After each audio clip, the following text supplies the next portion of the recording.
The morning air was sharp and gray, the kind that made the city feel colder than it really was. Daniel Harper stood on the cracked sidewalk outside his small rented house, pulling the zipper of his worn jacket up to his chin while holding a paper cup of cheap coffee in one hand. With the other, he gripped a frayed leash. At the end of that leash stood Max. Max was not the kind of dog people admired. His fur was uneven, patched in places where it never quite grew back the same after an old injury. One ear flopped permanently forward while the other stood stiff, as if undecided. His tail wagged, but cautiously, like he had learned not to expect too much from the world. Daniel looked down at him and smiled anyway. "You ready, buddy?" he murmured. Max looked up, brown eyes steady and loyal, and wagged his tail once more. Inside the house, a small voice called out, "Dad. Don't forget his blue scarf." Daniel turned toward the open door. His daughter Lily stood there, barely 7 years old, wearing her school uniform and clutching her backpack. Her hair was tied into 2 uneven ponytails, and she looked far too serious for someone her age. Daniel laughed softly. "I won't. I promise." He bent down, took the knitted blue scarf from the hook near the door, and gently tied it around Max's neck. Lily had made it herself at school, her fingers clumsy but determined. Max wore it like a badge of honor. "Be good," Lily said to Max, kneeling to hug him. "Protect Daddy." Max licked her cheek, earning a squeal and a giggle that briefly filled the tired house with warmth. Daniel watched them, his chest tightening the way it always did in moments like this. Since Lily's mother had passed away 3 years ago, the world had become a series of uphill walks. Bills, school meetings, night shifts, exhaustion, it never stopped. Max had come into their lives shortly after, a rescue dog no one else wanted. 3 broken souls, somehow holding each other together. Daniel walked Lily to the bus stop, Max padding along beside them. When the bus finally arrived and Lily waved goodbye, Daniel stood there a moment longer than necessary, watching until the yellow vehicle disappeared around the corner. Then it was time. The building loomed over him like a monument to everything he wasn't. Glass walls, polished steel, a towering logo shining proudly above the entrance, Harrington Global Solutions. Daniel swallowed. He hadn't planned on bringing Max today. But the landlord had announced surprise repairs, and Daniel had nowhere else to leave him. The interview was too important to miss. It was the first real opportunity he'd had in years. Stable hours, real benefits, something that could finally give Lily a better life.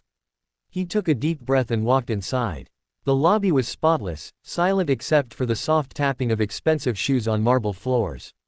Max walked close to Daniel's leg, sensing the tension. Heads turned. Some people smiled politely. Others frowned. At the reception desk, a woman glanced down at Max, her perfectly shaped eyebrows lifting slightly. "Sir," she said, voice tight, "pets aren't allowed inside." Daniel nodded quickly. "I understand. He's very well behaved. I just..." Before he could finish, the sound of heels echoed across the lobby. Sharp, confident, unmissable. Everyone seemed to shift, straightening unconsciously, as if gravity itself had changed. Victoria Harrington entered like she owned not just the building, but the air in it. She was tall, impeccably dressed in a tailored charcoal suit, her hair pulled back into a sleek style that suggested control and precision. Her expression was cool, calculating, the face of someone who had never been told no and had no patience for excuses. Her eyes flicked toward Daniel. Then to Max. She stopped. "What is this?" she asked, her voice cutting through the space like glass. The receptionist stiffened. "Ms. Harrington, this gentleman has an interview and..." Victoria raised a hand without looking at her.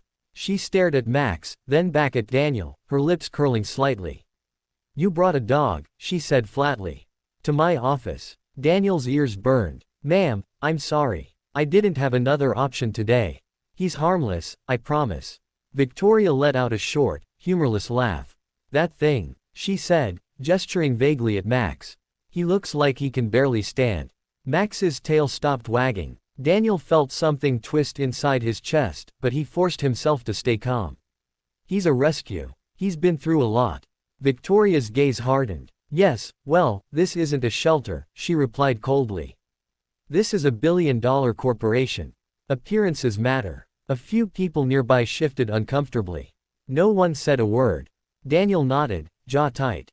"I understand." If this disqualifies me. Oh, it does, Victoria interrupted. But not because of company policy. She leaned slightly closer, eyes sharp. It disqualifies you because it shows poor judgment. The words landed heavy. Daniel felt like the floor had dropped out from under him. I'm sorry, he said quietly. I just wanted a chance. Victoria straightened. Life doesn't hand out chances. It rewards those who fit. She turned to walk away, already done with him. Next time, she added over her shoulder, leave the charity cases at home. Something in Daniel snapped, not anger, not rage, but something deeper and sadder. He looked down at Max. Max looked back up at him, steady, loyal, unbroken. Daniel tightened his grip on the leash and turned toward the exit. The walkout felt longer than the walk in. Every step echoed failure. Outside, the cold air hit his face. He stopped on the sidewalk, staring at the busy street, the city rushing past like he didn't exist. I'm sorry, buddy, he whispered. Max nudged his leg gently, as if to say it was okay. Daniel didn't know it yet. But the woman who mocked his dog, the woman who dismissed them both without a second thought, was standing at the edge of a future she couldn't imagine. And Max was about to become the reason she survived it. Victoria Harrington believed in control. Control over her company, her image, her time, and her emotions. Especially her emotions. They were weaknesses, and weaknesses had no place in a world where power was everything. From the top floor of Harrington Global Solutions, she stood behind a wall of glass, looking down at the city like it was a chessboard she had already mastered. The boardroom behind her buzzed with quiet tension as executives waited for her to speak. The merger will go through, she said finally, without turning around. If the board hesitates, remind them what happens when fear replaces vision. No one argued. They never did. Victoria adjusted the cuff of her sleeve, immaculate as always, and walked back to the table. Her presence alone commanded silence. She didn't raise her voice. She didn't need to. Authority followed her like a shadow. But as the meeting ended and people filtered out, something lingered in her mind, an irritation she hadn't expected. A dog. Pathetic looking. Uneven fur. Soft eyes. She shook the thought away as if it were dust. Irrelevant. Back in her office, she poured herself a glass of sparkling water and sat behind her desk. The surface was clean, no photographs, no personal items. She had learned long ago that attachment complicated things. Her phone buzzed. Unknown number. She frowned, then answered. Victoria Harrington. There was a pause. Then a voice, tight, professional, but edged with urgency. Ms. Harrington, this is Dr. Levin from St. Mark's Medical Center. We've been trying to reach your emergency contact, but... Victoria straightened. Is there a problem? Yes, the doctor said. Your mother has been admitted.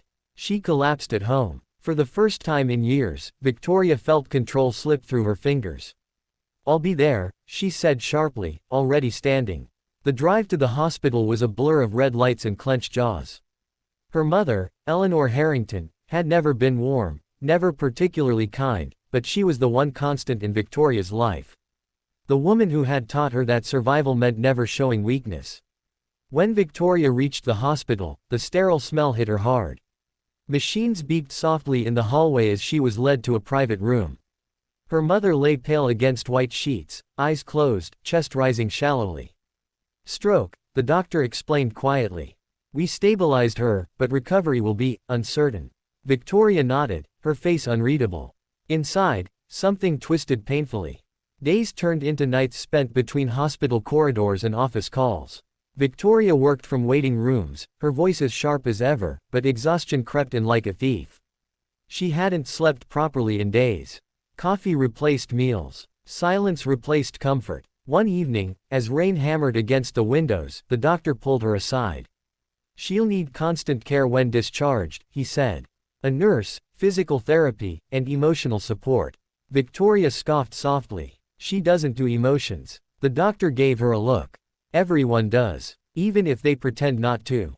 Victoria didn't respond. That night, she left the hospital late, her heels echoing in the empty parking structure. She unlocked her car and sat inside without starting the engine. For the first time, the quiet was too loud. She closed her eyes. And inexplicably, an image surfaced. A man standing stiffly in her lobby. His eyes tired but hopeful. A dog at his side, wearing a ridiculous blue scarf. Leave the charity cases at home. The words replayed in her head, sour and sharp. Victoria opened her eyes, annoyed with herself. Sentimentality is useless, she told herself. She started the car. 2 weeks later, Eleanor Harrington was discharged. Victoria brought her to the sprawling estate on the edge of the city, too big, too empty, too silent.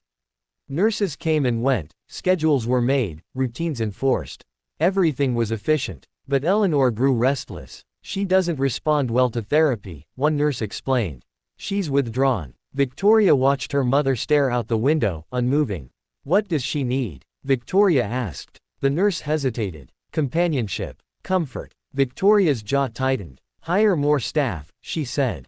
The nurse sighed gently. Sometimes staff isn't enough. That evening, Victoria walked the long halls of the house, irritation simmering. The place felt colder than ever. Then she heard it. A sound. A faint thud from the backyard. She froze. Security hadn't reported anything. Grabbing her phone, she stepped cautiously outside. The rain had stopped, leaving the grass damp and the air heavy. Near the far gate, something moved. Victoria's breath caught. A dog. Medium-sized. Brown. Soaked. Shaking. Its leg appeared twisted awkwardly, blood matting the fur near its paw. Victoria stared, heart pounding.